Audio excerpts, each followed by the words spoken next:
the Honest Edit podcast, unpacking the truth about life's messes, one honest conversation at a time. With your host, Scarlett, the no-fluff, get-it-done mindset coach, and Holly, your go-to for all things practical, balancing chaos with compassion. Featuring Evan, the card guy. Hey y'all, welcome to the Honest Edit. Holly and Scarlett here. We have our first guest all the way from LA. Welcome, Evan Alberto, the card guy. Thank you. I'm glad to be here. Thanks for having me. And I'm very excited that you came in and you're on our podcast. And I've always loved your story. We've done some projects together. That's how we know each other. We've worked on a few charity projects, actually. Shout out Charity Road. Charity Road. And your story is wonderful. I've heard a little bit about it before, but I can't wait to hear a bit more in-depthly this time around. But you basically were aiming to build a social media platform around your card tricks and illusions, which is incredible, and focus mostly on that. But while you were in the process of building that ginormous audience, by the way, you felt a decline in your mental and physical health. It was like you were devoting so much time to your work and your passion that you sort of kind of got lost in that. And so I feel like a lot of times for our clients, they don't want to know how to get started. They get overwhelmed very easily. They want to take on so much. And so they don't typically prioritize. And we do the same thing. I mean, we have to check ourselves too. And actually, I want to hear your story too, because I'm like, all right, well, what was your method? What did you do? And so can you share a little bit, one, just kind of like going into your story, and then we could just kind of like pick your brain on all the like the how-tos and how'd you get out of that and how'd you deal with that and all the things. Yeah, so I'm really bad at balance. Like that's historically, oh my gosh, historically I'm just so bad at it. I'm ADHD all the way. So when I focus on something, it's very hard for me to focus on anything else, right? So when it became my priority to do the social media thing, and a little backstory there, I was basically a student in college. I was studying kinesiology to go into like physical therapy. Oh. And I was studying that. Hey, my back hurts. Honestly. But I was studying for that, and then TikTok came out, and I had done magic my whole life practically. So out of boredom in my college dorm, I'm like, let me get on this app and do card tricks there, see if I can gain a following. And I posted, first few videos didn't really do much, but once a couple of them hit, I got addicted, and that was my focus. I was like, I'm going to build an audience. Maybe that'll lead to money, right? So I was so focused on that. It ended up paying off. I ended up dropping out of school, fully going into the content thing. Very quickly went from broke college student to making more money than I knew how to handle. And that's a whole other story because I ended up basically losing all of it. So I had to start over. But in that whole process, you know, my physical health, my mental health, all of my focus was on this content stuff. Yeah. So yeah, I started gaining a bunch of weight. I started losing relationships. It was just my whole focus was, I just need to get bigger. I need to get bigger. I need to get bigger. And it wasn't even out of vanity. It wasn't like I need to look a certain way. It was, I enjoyed it, right? I enjoyed growing an audience. I think it's a great thing that I was doing. The issue was the lack of balance. Yeah. Yeah. And I think we experience that too, because for resonates, it's huge. It absolutely resonates because we're both business owners and, you know, we own several businesses, we have families, and we tend to like give so much of ourselves that we forget about how to take care of ourselves, like give ourselves self-care, give ourselves the grace that you're not going to get everything done in a day. And then also to find that balance. And that's, I feel like when you're out of alignment and balance, you're going to generally be unhappy. So you can't really even show up for yourself or the audience, or you're feeling depleted and tired. And then it's just like this downward spiral. So how are you? And I find it interesting because I felt like a lot of your online content, and I said this earlier, was more about that balance and the health and the regimens that you were doing and the showing up for yourself and the accountability. And so that's what I was seeing. So I was seeing it come way later down the road in your content. So what got you there? Like, did you make a decision and just one day you decided to alter it? Did you feel like it was a process? Like, how did you get started in sort of finding that balance?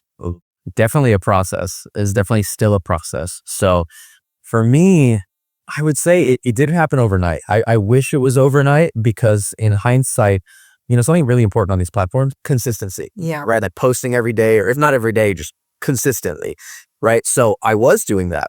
And then it feels like it hit me like a train. One day I woke up and I was like, I'm overwhelmed. Like this has been all my energy. I need to do other stuff. Mhm. But then because how my brain is and I'm not good at balance, I almost abandoned my platforms. Like if you look at my profiles, there was probably like a year, maybe even a year and a half that I barely posted anything. It was very much, I would get messages like, where are you? Like you were on my feed every day. Like what's going on? And that time was me focusing on my mental health, my physical health. And it was very important, but it went from one side to the other, right? It was like I was neglecting all that stuff to build my career, but now I'm only focusing on that stuff and neglecting my career. So it's like you had a big major burnout, really. Huge burnout. I went very hard at the social media thing for 2 years. I want to say 2 years. I was building my business. I got a lot of cool opportunities, met celebrities, made money, all that stuff.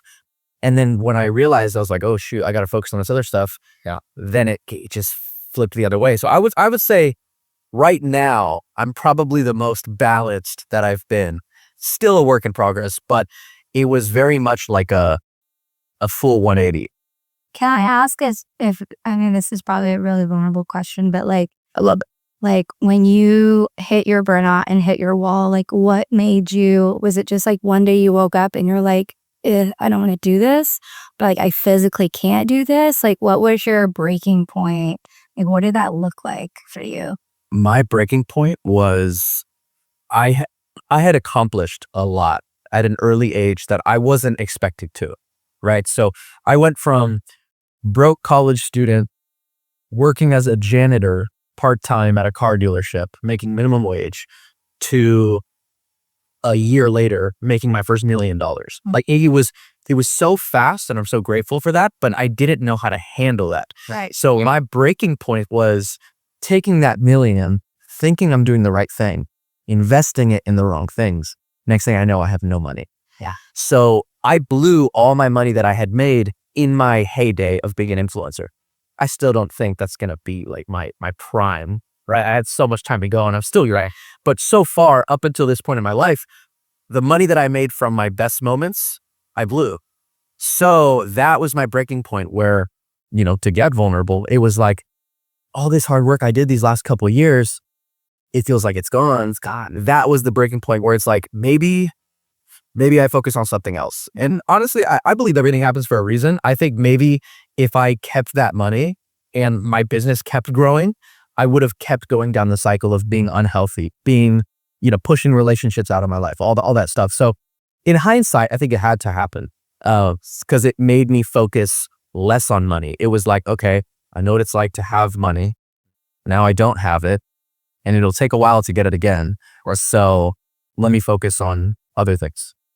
So it was kind of important. It was important in hindsight. And I think right now I'm somewhere in between. And I think we get to that point. It's like we live in a society where it's like failure is such a bad thing. But I feel like we need to crash or burn. We need to hit rock bottom sometimes. I feel like out of that, it really forms who we are and our character. And I used to be like, I can't fail. I got to keep going. And I still kind of have that mindset. But at the same time, there's always something valuable to learn. Right. And it shapes your character in a way where, okay, this is not working for me anymore. This is not who I am. This is not me being my highest or my authentic self. So what can I do now to make a change? Yeah. And that's where you can make that decision, however it looks. It could be something as simple as, oh my gosh, my house has gotten out of hand, or, oh my gosh, I'm working too much and I'm not focusing on my kids, or however that looks. Like for me, I've lost companies. I've literally built a company up and then completely just lost it. And I've crashed or burned in that. But what did I learn out of that? What's the lessons I could take? What can I implement and make different changes and decide and prioritize? So for you and your reflection of, man, this is the most balanced I've ever been. What do you feel like is the difference between then and now? Is it your time management? Is it your priorities? Is it boundaries? Is it like you saying, I'm not going to take on these commitments. Like, what do you feel like is the difference? This is very counterintuitive to the whole mindset of like the grind, and it's the balance right now. And I'm still working on it. It's not perfect, but it's definitely better than it was at other points in my life. I would say it's realizing that none of it is that serious. Like realizing that, okay, if I spend a lot of time, energy, maybe even money on a video and it doesn't perform the way I want it to, I don't make the money back. I still put myself out there. I still try it. I can learn from it, right? So like what you said, like learning from a business failing, I know it's super cliche, but like when they say, failure is learning, right? We can learn.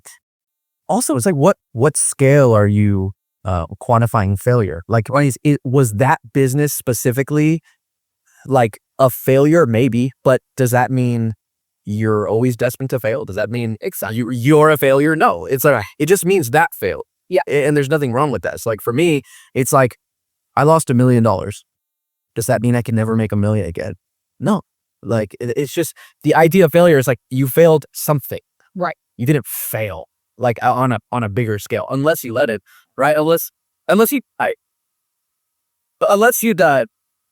It's so funny that both of your points about failure because I'm a mom with a 5-year-old, we talk about failure in our house, and I tell my kid I fail every day. I mean that's how we learn, right? And that's what I tell him. Like if you can't put this Lego together or you don't write your A the right way or whatever, like failure is just a part of life. And so I try to have a different mindset in my household of it. Like it's okay because that's how we learn. With relationships, with taking a trend show, with stories, with cooking a new recipe.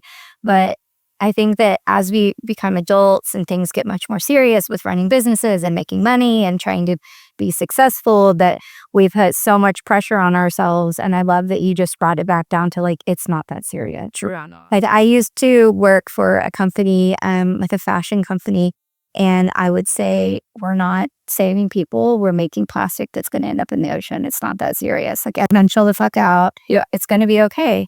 So I love that you just taking it back down to like putting yourself out there. Like that seems like a priority, like a goal for you. Like if I can get my self-esteem up so I can go and I can put myself out there. And even if what I did wasn't a huge success by whatever measure that looks like to me, I still did it. Like I'm not a failure. I still did it. And I love that figuring out like what a failure is to you. By definition. Yeah, by definitions, I would say it's very personal. I mean, we have clients all the time that they're constantly apologizing. Constantly. I'm so sorry my house is this. I'm so sorry about this. And they feel like they don't have any control. They feel like a failure. And it's like, it's okay. Like we all get down on ourselves. We all have peaks and valleys, right? But it's just how you pick yourself up and how you can keep going and trying to be successful again. And again, you can stumble. You're going to hit a rock. You're going to fall on your face. You're going to lose your shoe. You're going to do all these things, but you just have to keep up and keep going. Yeah. That's what's great about your story is that you like figured out what was important to you and kept going with it. Yeah, and really within the kind of hiatus you had with the social media platforms and you were diving into working on yourself physically and mentally, do you feel like there were things that you implemented in your everyday life, that steered you to be focused, that you dedicated yourself to, that these are the how-tos that it was like a method? Like, was there those things that you feel like you can identify now that helped you? Yeah, I mean, I would say one of the biggest things that has helped me just as a person, like in general, growing and as translated to business and everything else that I'm doing is going to the gym. Like getting up every day or most days and going, like getting yourself in the car, driving over there. And I know some people have home gyms, like cool, but just the discipline of doing something, even when you don't want to. Yes. That carries over to other things. And there's so much on the internet about like lifting and like, how do I do this and this? And it's like, just exercise in general, right? Like if you walk, it's just doing any sort of physical exercise. Yes. It helps your mind So it's not all about let me look jacked. It's a lot more. I've actually been putting that a lot in my mindset coaching, because that I feel like is the same thing I've been saying a lot lately. Yeah. Is that, I have health problems. I have a lot of pain management problems. I had a lot of energy problems with like hormone fatigue and stuff. And the number one thing that helped and brought the clarity, brought the energy, brought the focus and the discipline, going to the gym. Yep. Just not getting up. I used to tell my yoga students, like, you made it here. You made it to your mat. If you choose to lay down and take a nap, or you need to play on your phone, or you need to just sit in child's pose, like, you made it here. And that is a goal. Like, you've achieved something. Yeah. So whatever that looks like for you, just getting started and making like one small change. Because once you got to the gym, then you're like, hell yeah, I made it here. I'm here. I might as well go get some cardio in, or I might as well get on the stair climber, or whatever it is.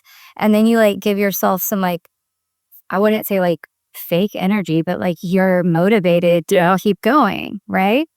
That's awesome. 100%. But I like how you said it doesn't even have to be the gym, because for me, like going to the gym a year ago, I mean, I laugh for a reason, because that just was not going to happen. And I did the whole, like, I couldn't even walk the damn dog for 2 blocks. And, that's how, like, either in pain or how tired I was or unmotivated, like, pick a word, right? And it all just sort of resonated.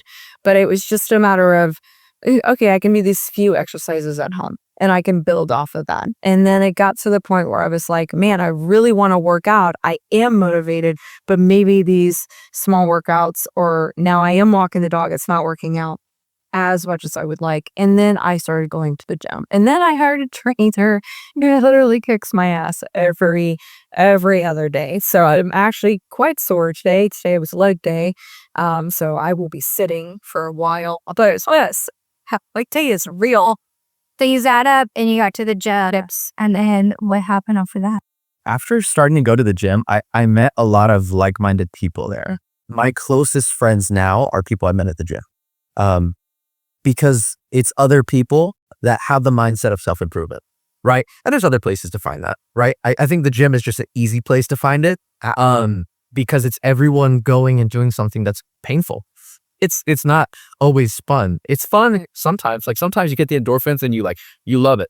And the next day you're like, I don't want to be here. Right? So I'm like, yeah, right now you're like, oh shoot. It's about the community. Yeah, I found some communities. So I found some support of other people who were, doing that, and they were good at doing that. My best friend I met at the gym like 3 years ago, and he pushes me to be better in that area, and he asked me for social media advice. And when I met him, I think he had like 4,000 followers or something, and now he's like almost 100,000, and he's been growing. He texts me all the time like, hey, what do you think of this edit? Like, should I change anything? And then we help each other. He helps me with the gym, I help him with social media, and it's just self-improvement like all around. It all plays together. Like it's all tight. yeah. So now that you feel like you're balanced and business is good, and you've got like, you kind of out of the valley that you were in, what are some of the things that you do to keep yourself consistent? I have to force myself sometimes to just get out of the house.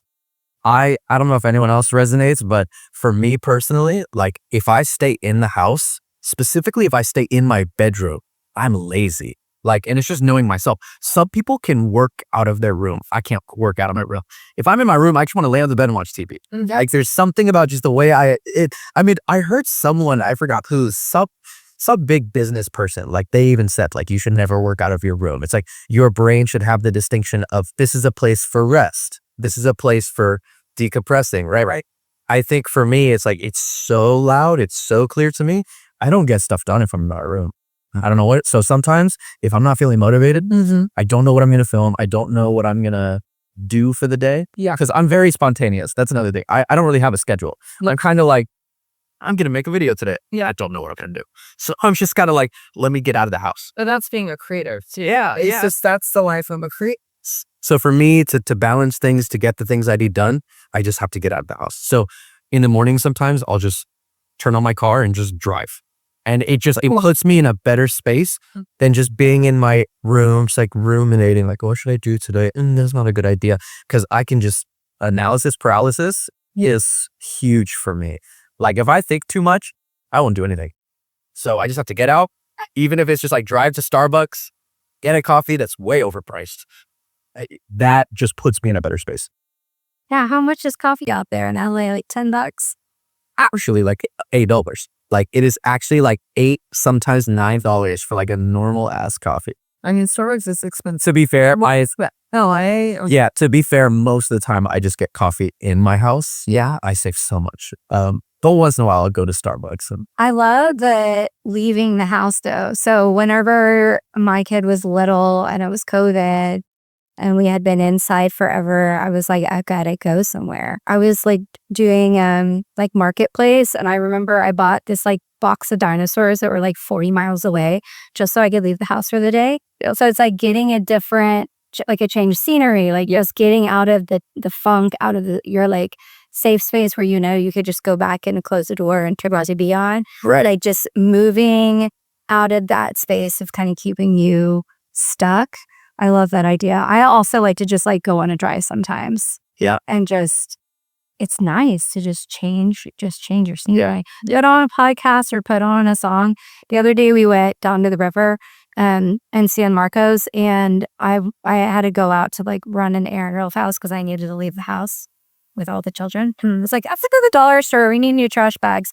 And I rolled down the windows and I put on a song, and it was so beautiful. I was like singing, like screaming, singing. And I just felt so much better just having a break, getting myself out. And then I was like, oh, I can do the day with all of these kids in this house. Like I'm going to be able to do this. Yeah. I love that. That's such a great point. Yeah. It's also just knowing yourself. People have different methods. As some people, they're like, I need everything at the exact times that I want them. So Brandon, yeah, I'm so like, okay, if I'm not up at 5, I get like kind of like panicky, and then I stress out if I'm not at the gym at the 6:30. Yeah, I'm very regimented. So it gets interesting that we all have our different things that work, but it's really just all about, you just said, know yourself. Please expand on that, and then also just getting started. Yeah, it's important to know yourself, and the only way you can, aside from therapy, which I advocate for it to everyone, is to learn what makes you happy. Like it's super cliche, but it's true. Like you, regardless of like religious beliefs of like what happens after, like that's up for debate. But what isn't is you got one shot here right now in this form, this earth, like. Why would you not seek happiness, right? Whatever that is for you. So for me, it's like, what makes me happy? Not structure. Structure doesn't make me happy. For someone else, it keeps them at peace. It keeps them like, like you were saying, like I want everything like that because it works for you. For me, that stresses me out. For me, when I wake up, I basically make a to-do list for the day. Mm-hmm. As long as I get them all done before I go to bed, I'm good. So I don't care the order. Yeah. I don't care when.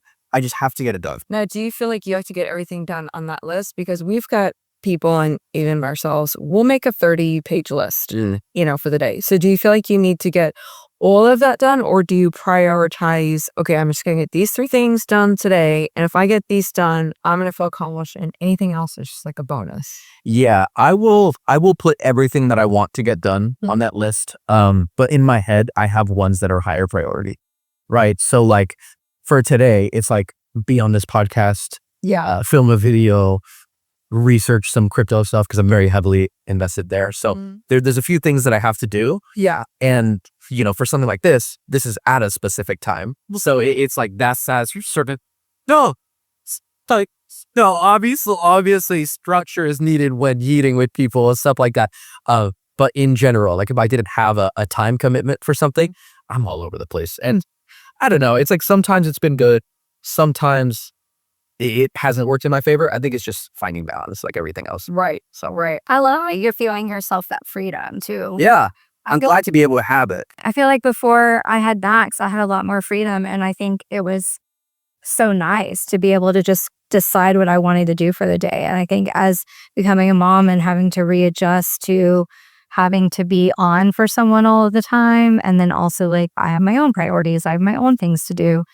And I think that's why I gravitated so much to running my own business. So I could decide what I want to do, who I want to work with, who I don't want to work with, like what my schedule during the day. I thrive on that. My husband's very regimented, like Scarlett. Like he needs his routine. He is a creature of habit. And I think that finding those things that work for you, and like Scarlett took a personality test to figure out she should have been an organizer. And so I think there's so many different, ways to do that work for yourself. And if you can find and afford a therapist to go do that, I feel like that's help for everyone. But I love that you've been successful being different, where our culture says, no, you have to do your time blocks, you have to have your habits. Like, you figured out, like, no, that's not good for me, this is what's good for me. And you've been able to like grow and find the best balance of your life now.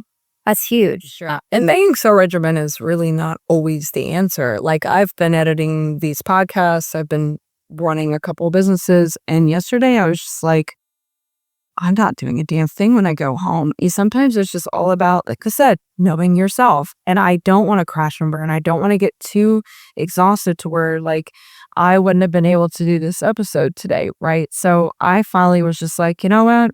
I'm just going to sit here. I'm going to kind of follow up on some things. I'm going to have dinner with my family. I'm going to watch a show with my kid and my mother-in-law. My husband's out of town. And then after that, I'm going to go to bed early. And I was so excited about. And all the things that I still needed to do, guess what? They still needed to be done. I could just do it tomorrow. It's really not done. Look at me coming full serious. I feel like during COVID too, I think like COVID was a lot. I like learned a lot because again, I was becoming a mom. I was like doing all these new things. I felt like the world was falling apart, yada, yada. But it's like I stopped answering my phone. I was like, I don't know where my phone is. Like, I'm trying to keep this kid alive. Like, I stopped like letting other people's time be my job, or like it's like, oh, I have a voicemail. I'm like, I have like 87,000 voicemails right now. Like, you can't leave me a voicemail anymore because it's just full. And I feel that it's not great to say as a professional organizer, but it is what it is. It makes us human. But it makes us human.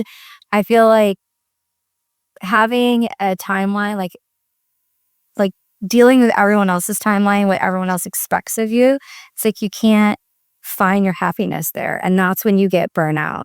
Like, if you have so many priorities and for other people that you're not giving yourself the time to just relax. Like, we coach our clients a lot. Like, okay, yeah, tonight you have homework, you're going to do this, this, and this. And it doesn't have to be that way all the time. If you set up a few things for yourself and you know about yourself, like, hey, in the morning, I'm gonna knock out 3 things on my to-do list. This is what I'm gonna do. And I'm gonna do it in a time that I feel good doing it. So you're not beholden to what society says or how your parents did it or how your boss does it. Like, I love that freedom and the expression, so you can find your creative expression and you can have that. Like, if you're saying Monday I have to do this trick and Tuesday I have to do that trick, it wouldn't be fun for you anymore. So like finding the fun in what you're doing, I think is incredible, because I feel like you lose that a lot. Yeah. A way to keep things fun also. I don't know if you two have ever had this issue. For me, this has never been an issue, but I hear from a lot of people, or I observe it because a lot of people don't admit it, caring what other people think. Like, whether you're starting a business or putting yourself out there, even something like this podcast, like, people always have shit to say. Yeah. And it's always the people that aren't doing anything with their life. And it's like, for me, I've always had that realization. I'm like, if someone hates on me for making a video, for doing this, but I don't give a fuck. Like, I've never cared, but a lot of people do. Yeah. So it's like, I don't know where that stems from for people. I mean, it could be, stuff family related, whatever. But now I'm trying to be a therapist. But, it's interesting to me because when I was in college doing these TikTok videos, everyone was clowning me for it. Like, because I lived on campus, all my roommates, like people that lived on my floor, were like, you're a grown man. Why are you making like stupid TikToks? Like, what do you do? Grown man, playing 18, 19. But they're like, why are you wasting your time? I'm like, oh, because it could be something one day. Oh, well, like, no, like, what if I listen to them? Look it up. Oh, for real? No, they've reached back out in these past, 5-6 years, and they're like, hey, we should hang out, and just leave them on red. It's like, people hate for no reason. Right. Have you two ever like cared what people think when you're pursuing something that makes you happy? And has it like put a damper on you and like your energy. Yeah. Oh gosh. Yeah. I mean, I was in fashion for 14 years and that's a tough industry. And even as a business owner, I've learned a lot about myself, even in the past year of owning this particular business, is that, at the end of the day, there are better priorities than to care what people think. But it's something I'm having to constantly remind myself every day. I completely avoided doing this podcast. I completely avoided social media for the longest time. But at the end of the day, I got to go, what's more important to me? The social media, the naysayers, what people think, or actually being successful in my business and showing up. And really, it's showing up for myself when I'm showing up for my business. I am people that work with me, work for me, and I need to show up for them as well. Yeah. So it's like you've got to think about the priorities. And that kind of goes back to overcommitting and feeling pressured and doing all the things in your everyday life. And it's just sort of like take a step back, think what's important, prioritize, know yourself, finding that balance. And I mean, I think we're all doing the best we can at that point. Yeah. So yeah, I mean, that's pretty much what we talk about every episode anyways. I love that you asked that because in my personal life, I'm also I don't care what people do. Yeah, but me, I'm like breaking the laws, doing the stuff, giving the kid lollipop, like whatever. If you can ask my Miko, the ball, Breaking the law. But catch. I very much I don't care what people think about me. But then when I put my business hat on, I haven't started my social media. And this is my this podcast is my real push of that because I feel like an imposter. I had that imposter syndrome of why would someone want to listen to me? And my friends and family are like, well, you've been doing this for 20 years and you've actually helped a lot of people and you have a lot of good things to say. And so I think we do get stuck in that, what are people going to think about you? And I love that you've reminded me that it doesn't matter because I'm doing what I want to do. There's always going to be haters out there. And if I could help one person, help one client do one thing, that's what my goal is. And so it's it's very eye-opening for me to sit there and think about that of what I am business-wise or who I am personally. And so you've given me a little push there. If anything, I can relate, but the opposite. With business, I've never cared what people think. With putting myself out there on social media, I mean, I've always loved cameras. I have home videos of me, playing guitar and asking my dad to record me. I've always liked being on camera. I don't know why. I just have. But personally, yeah, sometimes we all do, to a certain extent care what people think, right? Yeah, whether it's appearance or whatever. That's just ingrained in our culture. And just as humans, we want validation. That's just the reality. But for whatever reason, when it comes to business specifically, I've never felt that. For you, what is it about the social media or putting yourself out there that was scaring you? I think it's just the getting started part. When it's also having a voice, you have to have a brand identity, and Especially in our industry, and everything is so perfect, and all the videos are so it's just too much. It's not real, and it's not even real life. We've talked about this before. Tell you something that has given me comfort when it comes to brand identity. I had this weird, I don't want to say crisis. That's way too serious of a word. But I had this dilemma where I'm my profile name was the card guy because I started just doing card tricks. But then I segued into documenting my weight loss and documenting mental health stuff. And then just making random ass videos that I thought were entertaining. I got a matching tattoo with a stranger. I asked the stranger if they want to go skydiving. We did it an hour later. I like just doing fun stuff for the camera. And there was a moment where I'm but I'm the card guy. Should I just stay in my lane, do card tricks? That's my brand. And then I realized, and what gave me peace, and hopefully what can give you guys peace, and anyone listening who's a creative of any sort, your brand is you. No one else can be you. So when you realize that, it's there could be 3,000 people trying to do magic on social media. There could be 3,000 people trying to do a podcast just like this, but no one can replace you, your voice, your mindset, your life experience. When you realize, oh, all I need to do is be me. It's very assuring. Yeah. But then you can go deeper in that. Like some people are afraid to be themselves. But it's like when you realize that all you need to do is just be true to you, no one else can replace you, like on the market, right? Like no one else can be another card guy. Someone else could do magic. Someone else could go skydiving with a stranger, but they can't replace what I can give. Yeah. Yeah. Sure. Energy. I love that. One of the things I tell all, my kiddos and everyone all the time is you bring to this world things that no one else can. Oh. And that's like a mantra that I need to tell myself when I'm trying to do that, because I agree with you. Like you do. Yes. Like your videos are so amazing because of your charisma and what you're doing and you wanting to be in front of the camera and that energy. And so, yeah, somebody else could do the same thing. And there, of course, are thousands of other organizers so that no one's going to do it just quite like me. And that's one of the things that like I love about this work is when I'm with my clients, it's a special connection. It's a bond that I have with my clients, like something that they needed me and and I have this feedback all the time. It's like, we needed you. Like we've had other people, but we needed you, the compassion to sit down and talk, and almost like therapy of like, hey, I know this is hard, but like we can do this together. And so you've given me a really big confidence boost in that. So thank you for that. Thank you for the kind words. That's so cool. So for words of wisdom, for balance and showing up for yourself, what would you say? Ooh, for balance and showing up for yourself, I would say just do the things that feel good.